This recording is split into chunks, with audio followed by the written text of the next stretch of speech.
சிலருக்கு தலைவலி, வயிற்று வலி இது மாதிரி அடிக்கடி வரக்கூடிய உடல் உபாதைகள் இருக்கும். என்னைக்காவது ஒரு நாள் மருத்துவர்கிட்ட போயிருப்பாங்க.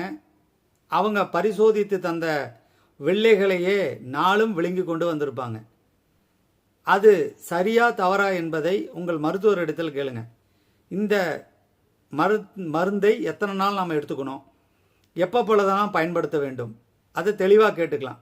இல்லை என்றால் அதே மருந்தை தொடர்ச்சியாக நம்ம என்ன காரணம்னு தெரியாமல், எதனால் அந்த பிரச்சனை வருதுன்னு தெரியாமல், ஏதோ ஒரு காரணத்துக்காக கொடுத்த மருந்தை வாழ்நாள் முழுவதும் பயன்படுத்தி கொண்டு வருவது சரியா என்பதை நீங்கள் சிந்திச்சு பார்க்கணும். எனவே தானாக மருந்து உட்கொள்வதை தவிர்க்க வேண்டும். உரிய முறையில் பரிசோதனை செய்துக்கலாம். மருத்துவர்களை அணுக வேண்டும். கண்டிப்பாக உடல் நலனில் கவனம் தேவை.